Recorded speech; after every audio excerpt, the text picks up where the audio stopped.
फ़र्क नहीं पड़ता तुम खाओ या ना खाओ, फ़र्क नहीं पड़ता तुम खेलो या मत खेलो, फ़र्क नहीं पड़ता तुम पढ़ो या ना पढ़ो। इस तरह के सेंटेंसेस को इंग्लिश में कैसे बोलेंगे वो आज की वीडियो में आप लोग सीखने वाले हैं। तो आज का फर्स्ट सेंटेंस है, फ़र्क नहीं पड़ता तुम खाओ या ना खाओ। It doesn't matter whether you eat or not. It doesn't matter whether you eat or not. फ़र्क नहीं पड़ता तुम आओ या ना आओ। It doesn't matter whether you come or not. It doesn't matter whether you come or not. फ़र्क नहीं पड़ता तुम पढ़ो या ना पढ़ो.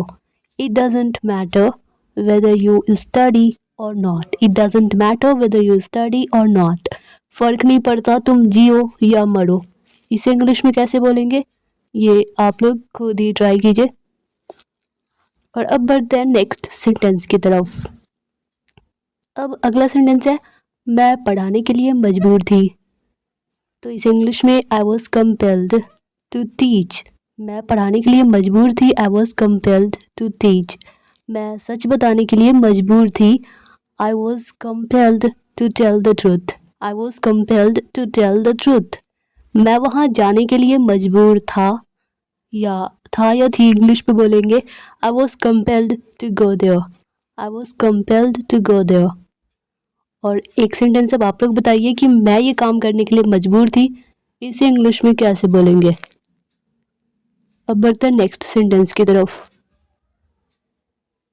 अब अगर ये कहना हो कि वो कल वहाँ जा रहा होगा, इस तरह का सेंटेंस, जैसे कि वो अभी पढ़ा रहा होगा तो he will be going there tomorrow. वो कल वहाँ जा रहा होगा, he will be going there tomorrow. वो कल दिल्ली जा रही होगी, she will be going to Delhi tomorrow. She will be going to Delhi tomorrow.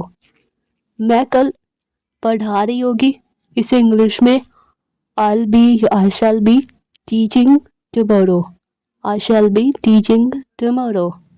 हम परीक्षा दे रहे होंगे या हम एग्ज़ाम दे रहे होंगे, इसे इंग्लिश में कैसे बोलेंगे। तो आप लोग खुद ट्राई कीजिए। और अब बढ़ते हैं नेक्स्ट सेंटेंस की तरफ। अब अगला सेंटेंस है, तुम रो रहे थे। तुम रो रहे थे तो यू वर क्राइंग। तुम रो रहे थे, यू वर क्राइंग। वो जा रहा था तो ही वॉज गोइंग। वो जा रहा था, ही वॉज गोइंग। मैं गाना गा रहा था तो I was singing a song. मैं गाना गा रहा था या मैं एक गाना गा रहा था, I was singing a song. मैं आ रहा था तो आई वॉज कमिंग। मैं आ रहा था, आई वॉज कमिंग। अगर ये कहना हो कि मैं पढ़ा रहा था, तब हम बोलेंगे आई वॉज टीचिंग। मैं पढ़ा रहा था, आई वॉज टीचिंग। हम आनंद ले रहे थे या फिर हम एंजॉय कर रहे थे, तो we were enjoying. We were enjoying. Next sentence है, वो रो रही थी तो शी, नहीं, ये आप लोग खुद ही ट्राई कीजिए। कमेंट करके खुद बताइए कि ये कैसे बोलेंगे इंग्लिश में, वो रो रही थी। नेक्स्ट सेंटेंस है, वो जा रही है तो शी इज़ गोइंग। वो जा रही है, शी इज़ गोइंग। वो खेल रहा है तो ही इज़ प्लेइंग। वो खेल रहा है, ही इज़ प्लेइंग। अगर ये कहना हो कि मैं पढ़ा रहा हूँ, तब हम बोलेंगे आई एम टीचिंग। मैं पढ़ा रहा हूँ, आई एम टीचिंग। हम आनंद ले रहे हैं या हम एंजॉय कर रहे हैं, तो वी आर एंजॉइंग। हम एंजॉय कर रहे हैं, वी आर एंजॉइंग। वे गा रहे हैं या फिर वे लोग गा रहे हैं, दे आर सिंगिंग। वे गा रहे हैं, दे आर सिंगिंग। हम नाच रहे हैं या फिर हम डांस कर रहे हैं, इसे इंग्लिश में वी आर डांसिंग। हम नाच रहे हैं, वी आर डांसिंग। राम टहल रहा है। राम टहल रहा है, तो इसे इंग्लिश में कैसे बोलेंगे, ये आप लोग कमेंट करके बताइए। और अब अगला सेंटेंस है, अब अगर ये कहना हो कि मैं गया या मैं गया था, तो आई वेंट। I went. मैं गया था, आई वेंट। वो आया या फिर वो आया था या वो आए तो ही केम। वो आया था, वो आया, ही केम। उसने इंजॉय किया, उसने मज़े किए या मज़े किए थे तो ही एंजॉयड। उसने मज़े किए थे, एंजॉय किया था, ही एंजॉयड। मैंने सोचा या मैंने सोचा था, आई थॉट। मैंने सोचा, आई थॉट। अगर ये कहना हो कि उन्होंने पढ़ाई की या उन्होंने पढ़ाई की थी तो दे स्टडीड। यहाँ पे हर जगह हो रहा है वर्ब की सेकेंड फॉर्म, दे स्टडीड। हम मिले थे तो इसे इंग्लिश में कैसे बोलेंगे? वर्ब की सेकेंड फॉर्म यहाँ भी होगी तो वी मेट। मीट वर्ब की सेकेंड फॉर्म होती है मेट, वी मेट। हम मिले थे या हम मिले। तुम्हें सीखना चाहिए तो किसी को एडवाइस दे रहा है, तो एडवाइस जब दे रहा है तो यहाँ पे शुड होगा, और शुड हैव जब पास्ट की बात होगी तो तुम्हें सीखना चाहिए, यू शुड लर्न। तुम्हें सिखाना चाहिए तो यू शुड टीच।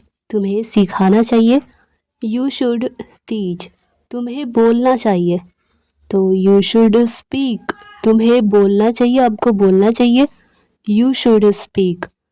तो तुम्हें पास्ट में ऐसा कुछ करना चाहिए तो वहाँ पे हम शुड हैव का यूज़ करते हैं, और नॉर्मल जब हम किसी को एडवाइस देते हैं तो वहाँ पे शुड का यूज़ करते हैं। तो पास्ट जो सेंटेंस होती है, तो तुम्हें बोलना चाहिए था तो तुमने ऐसा बोला नहीं पर तुम्हें बोलना चाहिए था, तो you should have spoken. You should have spoken. तुम्हें जाना चाहिए था तो you should have gone. Verb की third form, you should have gone. तुम्हें जाना चाहिए था। नेक्स्ट सेंटेंस है, तुम्हें सीखना चाहिए था। मतलब तुमने सीखा नहीं, तुम्हें सीखना चाहिए था, यू शुड हैव लर्नड। तुम्हें सीखना चाहिए था, यू शुड हैव लर्नड। तुम्हें सिखाना चाहिए था, तब हम बोलेंगे you should have taught. Teach verb की थर्ड फॉर्म होती है taut, you should have taut. अब दो सेंटेंस, पहला कि तुम्हें खेलना चाहिए और दूसरा कि तुम्हें खेलना चाहिए था, तो इन दोनों को इंग्लिश में कैसे बोलेंगे ये आप लोग कमेंट करके बताइए। अब अगला सेंटेंस है, जितनी जल्दी सीखोगे उतना अच्छा होगा या उतना अच्छा रहेगा। The sooner you learn the better it is. The sooner you learn the better it is. जितनी जल्दी पहुंच जाओगे उतना अच्छा होगा। The sooner you reach the better it is. The sooner you reach the better it is. जितनी जल्दी पूछोगे उतना अच्छा होगा। The sooner you ask the better it is.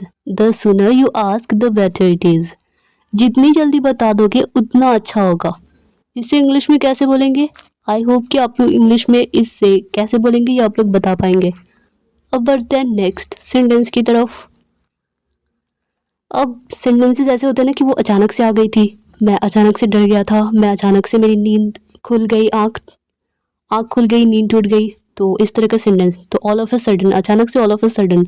वो अचानक से आ गई थी, all of a sudden she came. वो अचानक से डर गई थी, all of a sudden she got scared. वो अचानक से चला गया या चला गया था, तो all of a sudden he went. All of a sudden he went. अब अगर ये कहना हो कि मैं अचानक से चौंक गया था, तो इसे इंग्लिश में कैसे बोलेंगे ये आप लोग खुद ट्राई कीजिए। और अब बढ़ते हैं नेक्स्ट सेंटेंस की तरफ। अब अगला सेंटेंस है, तुम्हें ये फ़ोन कैसा लगा? इसे इंग्लिश में कैसे बोलेंगे? How did you find this phone? तुम्हें ये फ़ोन कैसा लगा? How did you find this phone? आपको ये टीवी कैसी लगी या आपको ये टीवी कैसा लगा? How did you find this TV? आपको ये टीवी कैसा लगा? How did you find this TV? आपको ये फ्रेम कैसा लगा? इसे इंग्लिश में how did you find this frame? आपको ये फ्रेम कैसा लगा? How did you find this frame? आपको ये घर कैसा लगा? इसे इंग्लिश में कैसे बोलेंगे? तो आप लोग खुद बताइए कि इसे इंग्लिश में कैसे बोलेंगे। अब नेक्स्ट सेंटेंस है, अब अगर ये कहना हो कि ड्राइव करते करते बात मत करो, तो don't talk while driving. Drive करते करते बात मत करो, don't talk while driving.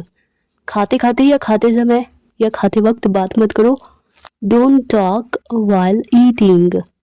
Don't talk while eating, पढ़ते समय टीवी मत देखो, तो don't watch TV while studying, don't watch TV while studying. खाना खाते समय या खाना खाते खाते पानी मत पियो, इसे इंग्लिश में कैसे बोलेंगे, ये आप लोग खुद बताइए। अब बढ़ते हैं नेक्स्ट सेंटेंस की तरफ। ऐसे कैसे तुमने अपना फ़ोन खो दिया, तो इसे इंग्लिश में कैसे बोलेंगे, how come you lost your phone, how come you lost your phone.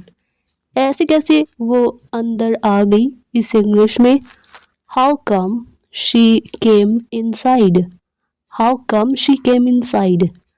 ऐसे कैसे वो चली गई, इसे इंग्लिश में how come she went, how come she went. ऐसे कैसे वो चली गई, ऐसे कैसे उसने तुम्हें धोखा दे दिया, इसे इंग्लिश में कैसे बोलेंगे।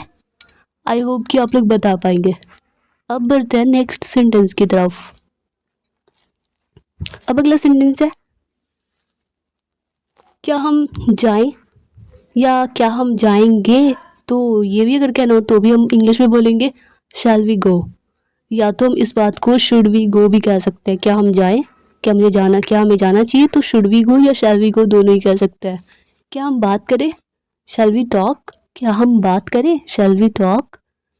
क्या हम पढ़ाई करें, जब ये कहना हो तब हम बोलेंगे शैल वी स्टडी, क्या हम पढ़ाई करें, शैल वी स्टडी। क्या हम खेलें, इसे इंग्लिश में शैल वी प्ले, क्या हम खेलें, शैल वी प्ले। अगर ये कहना हो कि क्या हम सोचें, तो शैल वी थिंक, क्या हम सोचें, शैल वी थिंक। अगर ये कहना हो कि क्या हम आए, इसे इंग्लिश में शैल वी कम, क्या हम आए, शैल वी कम।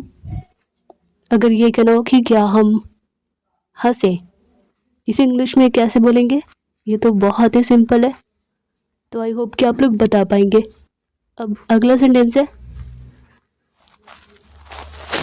मैं अपने डर से छुटकारा पाना चाहती हूँ, मैं तुमसे छुटकारा पाना चाहती हूँ, मैं इस घर से छुटकारा पाना चाहती हूँ।